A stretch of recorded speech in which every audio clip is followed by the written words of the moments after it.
I'm Shannon Roden-Turner from Informal South. The Better Living Challenge and the way that we facilitate design processes dealing with power relationships in the city, and power relations often reinforce the patterns that exist and why they keep reproducing themselves. It was interesting to try and get as many viewpoints into the development of a methodology, and also help people who are looking to facilitate processes to understand that there is a whole pre-development session that has to happen around how we actually facilitate these sessions. My name is Clint. I'm currently a third year graphic design student at CPUT. I was invited by my lecturer, Joel, to come here for these 2 days, Friday and Saturday. Actually quite connected to a project that we're currently busy with. It's all to do with sustainability at varsity, and so I thought it would be quite fitting for me to come here and learn some and work with other people and learn of their ideas. We worked through a program, went to go and see Kailicha, went to go and see the housing and the informal dwellings, and we kind of drew a lot from that to see sustainable ways, or ways in which we can improve the living of these people, instead of coming with a whole new alternative of giving them full just houses. Elgama likakhona nathi ke, which is ke sisaye salithiya ngobana njengoba singabantu abakwi-informal settlement sabonakala ukuthi abantu. Saying the names Konanati, directly translated that we are also here, came about to let the municipality know that as informal dwellers, we want them to know that we are also part of the city. We want them to recognize this. Hence the name Sikonanat, which means we are also here. It's getting involved with the community and learning from the community and understanding their needs, instead of just creating a solution for a problem solely on perception or what we perceive the problems to be. What isn't done is people coming together to speak about solutions and trying to deepen networks and the ability for people to communicate with each other and start through those processes to respect each other. Show them what is possible when you use design thought or concepts and put it into place.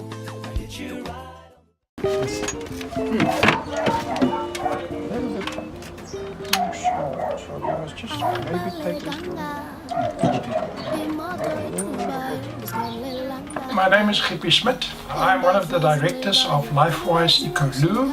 I'm Tanabandu Teko from here in Kobolet in my 147. Brian was introduced to me as a plumber, which fits my product very well, because he did all the plumbing himself and he did an excellent job. Maybe my business will be much better because of Ecolu. Even here in Kobolet, the whole Kobolet must use that one because they will save water. Not everyone here in Kobolet have got a basin in their toilets. We would like the people to install this into their houses to, as Brian says, to save water and to enhance hygiene. Most of the places doesn't have space to install a wash basin. Here you can install the wash basin on the same system as where the toilet is. I think it's a benefit especially for me as a plumber, to work with the Happy. This day maybe it's a new day for me. I will always remember this day. Today I feel as a champion of this world today, because I learned a new techniques really. My mother also very happy about this whole thing, because it makes our life so easier.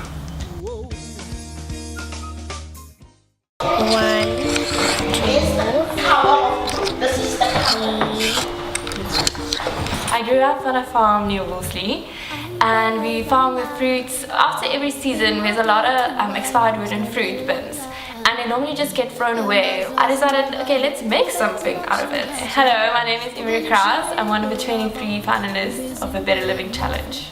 I designed the kind of chair. I think this chair is something very close to my heart because it's from my farm. It's where I grew up. I'm a very practical person and a visual person. I remember me in a school, I struggled to do maths and that stuff because I wanted to see it. So I think for those kids that struggle to learn the ordinary way of learning, this is like their opportunity to understand math, to love math, just enjoy school. Because it's beautiful, you'll be like, this is my chair and I want to look after it. It has a counting frame at the back of it. Really just a fun way of learning. With this design, it's something that will make learning fun. And I think there's a big gap in our education system.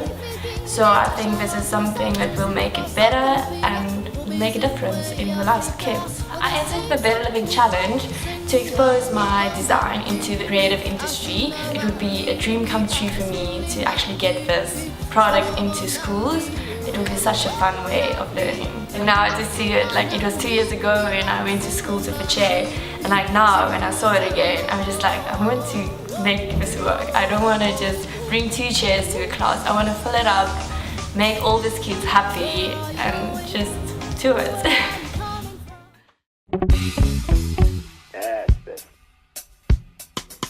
Hi, my name is David Gluckman. And my name is Francis Vitusi, and we both run Costello, and we are one of the 23 finalists of the Better Living Challenge. We really wanted to get involved because our product fits really squarely in what we think the core ethos is of the Better Living Challenge. Dealing with one of the greatest challenges I think present in the South African context at the moment, one within our informal settlements, which is that of shack fires. How I think we are separated from the other finalists is that we've got a solution that is very much community orientated. Between 2000 and 2010, there were 240,000 people within our country that were left homeless from shack fires. Essentially trying to create that early warning that allows a fire to get stopped before it reaches a critical stage within a community setting. Our device is a rate of rise heat detector, which measures the change in temperature within the environment. So far we found to be the most effective way of sensing fires. The change in temperature is so high that this will cause the devices to trigger. Our team and the focus that we have as individuals is to create agency within the communities we're operating in. As we are a multidisciplinary team, the approach to the challenge must be multidisciplinary, multi-product and multi-service. The need that we saw in the world was very obvious to us. It was something that is like continuously in the media. We're all present to it, the regularity of fires occurring. That's something that we've all heard hundreds of times and was something that inspired us to focus on a solution. Although there may only be one ultimate winner, I think that the finalists should collaborate on a rollout solution, and that we believe will actually really make the change.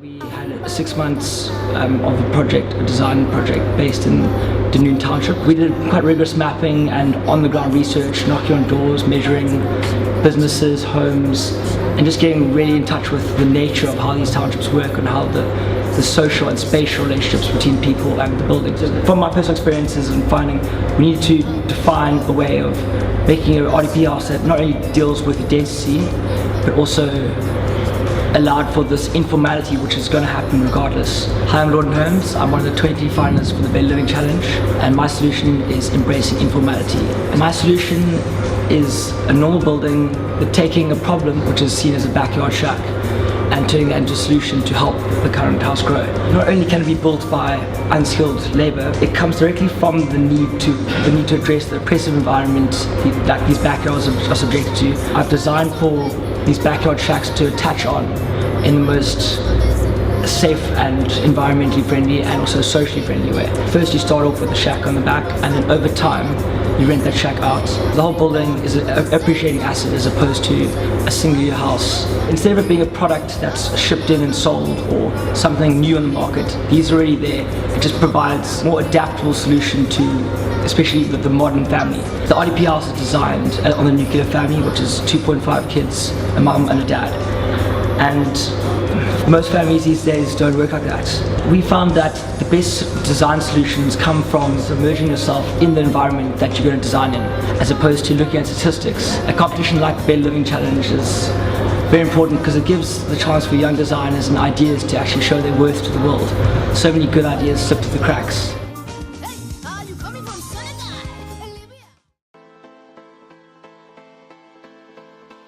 My name is Alejandra Lovera. I'm one of the 23 finalists of the competition Better Living Challenge. I was paying attention of different things and see, well, but here is a lot of seaweed, and okay, what happened with this material? And I take a seaweed and I start to torsion, and with a friend we start to take pictures, and I say, well, but it's flexible and it's like a jelly, and I say, okay, why not? Well, I always have like crazy ideas, and I completely fallen in love in sustainable design.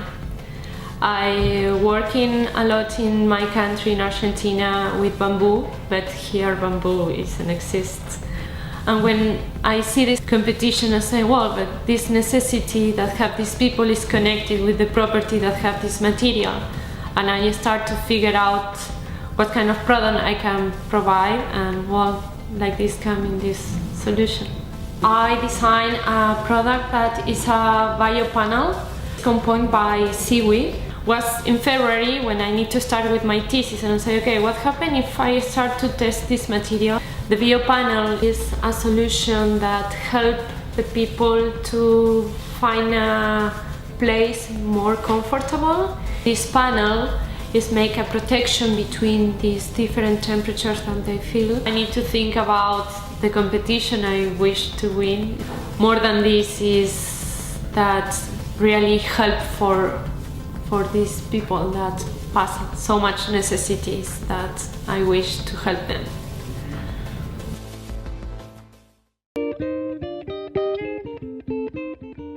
I'm Dana Canham.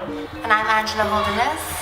And QMUD is a solution to teach kids the foundations of alternative energy. So basically we look at objects found around the home and we create circuits, homemade batteries. It's just a way for kids to be engaged into science, specifically energy.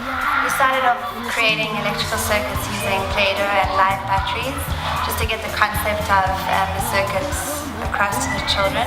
And Dana designed a special toroid which helps the voltage of the dead batteries to accumulate and then to operate the electrical circuit. We used conductive Play-Doh to get the, how kids sort of familiar with designing a simple circuit.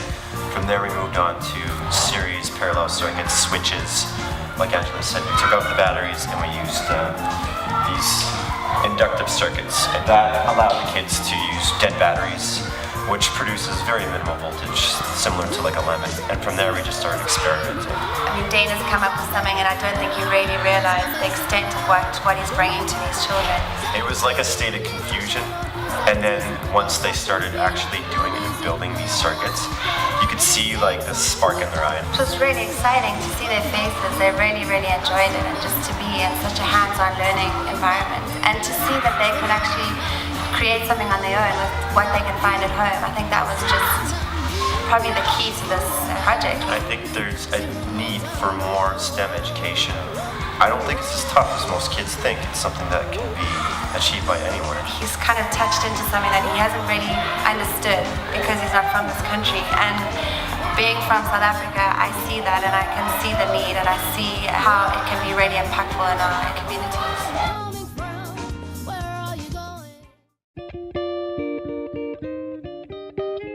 The beautiful thing is that we didn't uncover the need. It was uncovered for us by someone within society, Hickey Brink.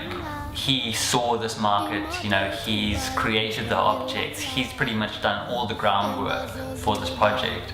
We call ourselves the UD at Home team. So what we're doing is we're taking his products, which he's worked on and which have quite an innovative direction, and we're developing them using our design knowledge. We've called it Cookable. Cook because it's centered around kitchen appliances and food preparation, and Able because it's about enabling people with disabilities. A competition like the Better Living Challenge is so important, I believe, because it provides that platform for showcasing. So it's that these ideas are being shown to the public and people are being made aware of what's going on and that there are these kind of things going on. And what I'm about to show you now are the ones that Hickey himself have produced. It's made up of modular components that fit onto a motherboard.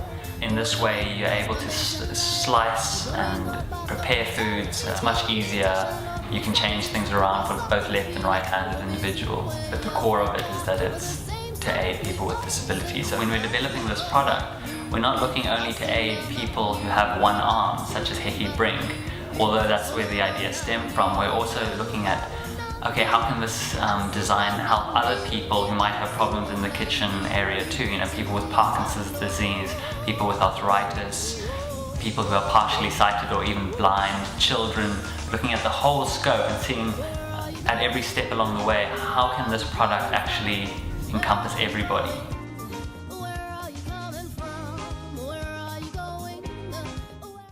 Brigado is basically made out of 100% recycled plastic. It's a one process product, no additional products on it. So it's simply a whole 100% recyclable product, which is made out of nothing, which is plastic, probably plastic that people throw away, but then and it is turned into something that something that will change lives. And then so Brigado, you have a mold that will produce the bricks, and you have the side panel. Brigado will actually help people if, let's say, you have a family, here's a solution for them, here's a Brigado.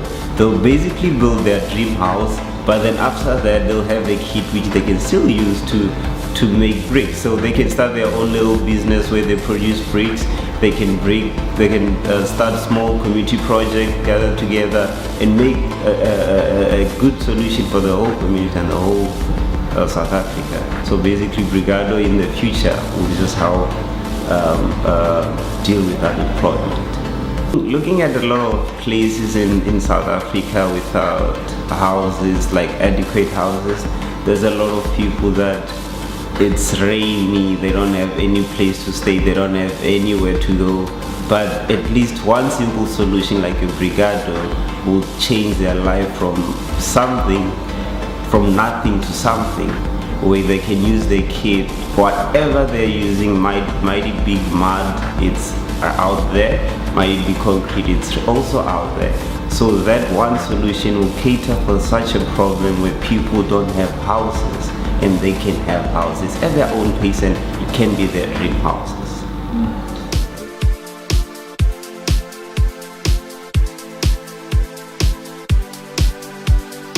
We're here at the Better Living Challenge Showcase, right in the middle of town, next to the Cape Town train station. Our main aim is to showcase what you see around you here today. It is the result of a design competition which we've been running the whole of this year. Members of the public can vote. The ambition for the Uber process is to essentially start as a shack, and as people live in it and as they save their money, they can transform it into a house. It's an epic idea. I'll vote for you times 29. The idea here is we're doing self-built, facilitated building, where anyone in the community can come and be a part of it. As a community, we are people, we don't have the money, so it's good to do the things bit by bit. I think it's a good idea because not everybody has money to build a house. We believe in facilitated building. We believe in getting people to be a part of the process. Also, you can save money for outside, then you can take off the sheets, then you put a cement, then you will see a proper house. The real ambition is that we build upstairs and we build 2 stories. The benefits of using sand are in summer it's super cool and in winter it's super warm. It's also bulletproof. It's simple. I live in a township. We shoot at each other almost every time. Imagine living in a bulletproof house. When they're busy, you can scream, yo! Stop that! I think it's safer. Even if you didn't put the cement yet, that house, it's not easy to burn. We don't want to rely to the government. We just need land. The answer is not housing. The answer is people. If they can give us a land, we can try to help the government. We can meet halfway. Peace. I'm out.